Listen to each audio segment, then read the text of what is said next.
Sir నమస్కారం sir. నమస్తే sir, junior NTR గారు ఢిల్లీ హైకోర్టులో సోషల్ మీడియాపై ఒక పిటిషన్ వేసినట్టు తెలిసిందండి. ఇది అంటే ఏంటి అసలు? ఇదివరకు కూడా చాలాసార్లు జరిగింది, కానీ ప్రత్యేకంగా ఢిల్లీలో వేయడానికి గల కారణాలు ఏంటి, ఎందువల్ల వేశారంటారు?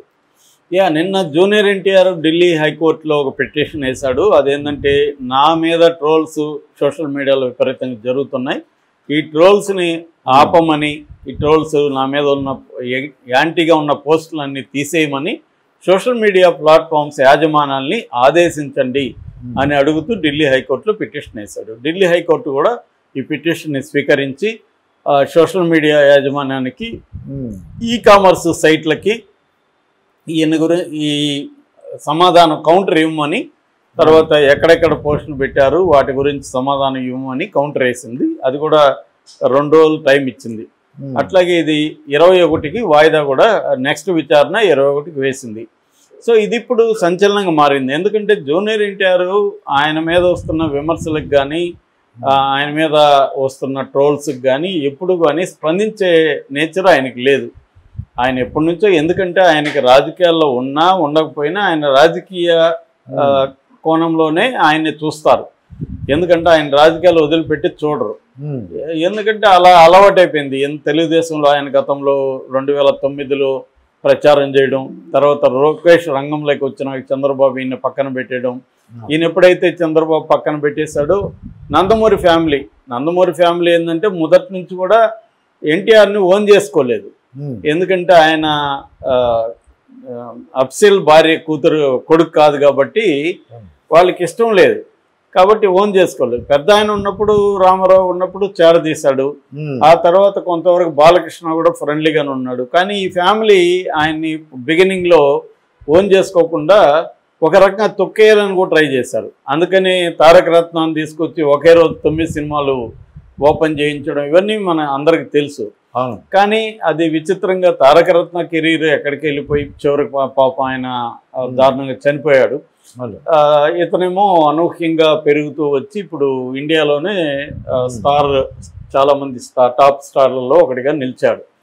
అయితే ఆయనకి ప్రాబ్లం ఏంటంటే, పొలిటికల్గా ఆయన ఎంటర్ కాకుండా ఉంటే అసలు ఆయన కెరీర్ వేరే రకంగా ఉండేది.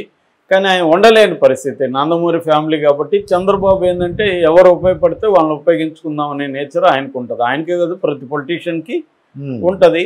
సో ఆయనకి ఈ నందమూరి ఫ్యామిలీతో అనుబంధం ఉంది కాబట్టి మొత్తానికి నందమూరి ఫ్యామిలీని కూడా ఒకటి చేసి జూనియర్ ఎన్టీఆర్ని కలిపాడు. తర్వాత తనకు బంధువులుగా ఉన్న నార్నే వాళ్ళ అమ్మాయిని ఇప్పించి పెళ్లి చేయించాడు.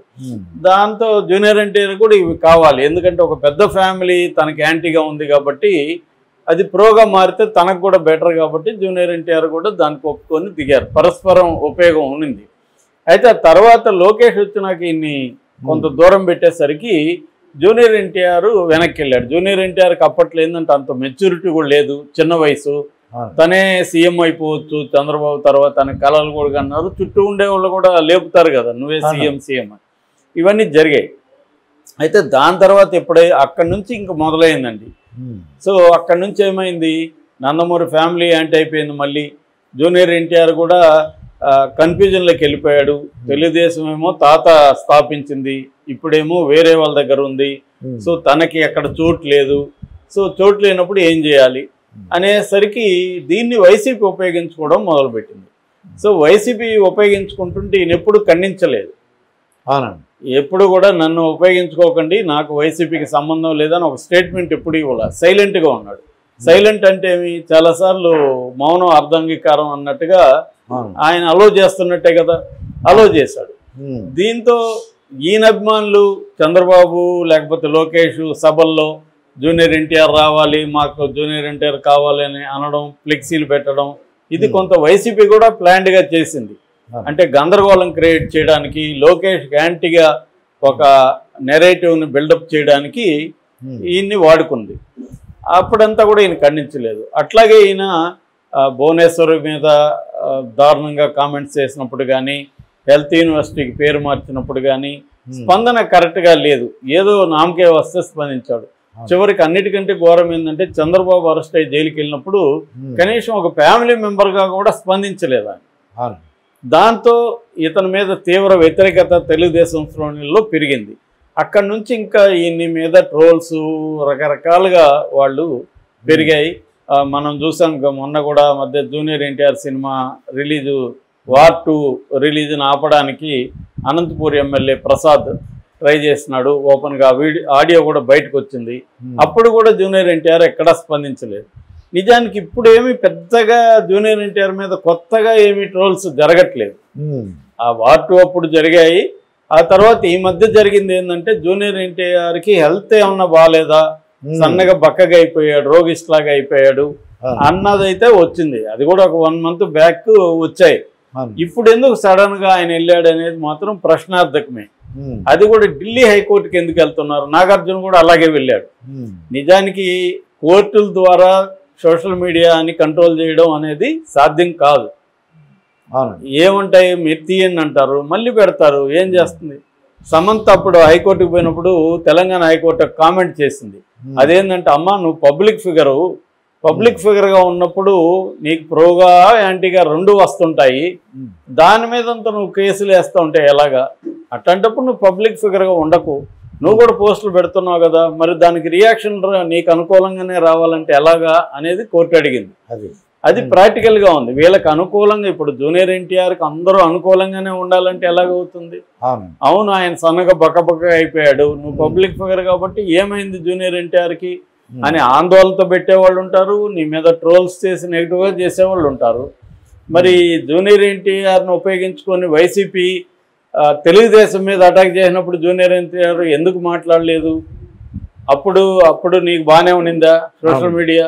అంటే నీకు ఇప్పుడు ఇబ్బంది వస్తేనే నీకు కోర్టు కనబడిందా అన్న ప్రశ్నలు కూడా జూనియర్ ఎన్టీఆర్కి వస్తున్నాయి.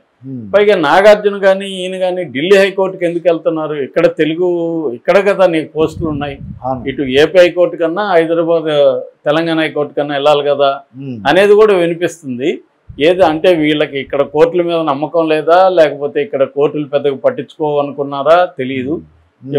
ఏదేమైనా ఢిల్లీ హైకోర్టుకి వెళ్తే వెళ్ళారు. ఢిల్లీ హైకోర్టు అయితే చెప్పింది. నాకు తెలిసి ఇవి కోర్టుల ద్వారా ఆగవండి. కోర్టులే జడ్జిలే మా మీద పెడుతున్నారు, వాళ్ళని అరెస్ట్ చేయండి ఏపీ హైకోర్టు గతంలో చెప్పింది. సిబిఐ ఎంక్వైరీ కూడా అన్నారు. ఏమైందండి? జడ్జిల మీద పెడితేనే జడ్జిలు ఏం చేసుకోలేని పరిస్థితి ఉంది ఇవాళ. ఎందుకంటే ఇది ఒకరా ఇద్దరా అదేదంటారు కదా, లోకం మీద మూకుడు లేదని మూయడానికి. కాబట్టి ఒకరిని ఇద్దరిని అయితే ఆపచ్చు, కానీ వేల మందిని నువ్వు ఎలా ఆపుతావు?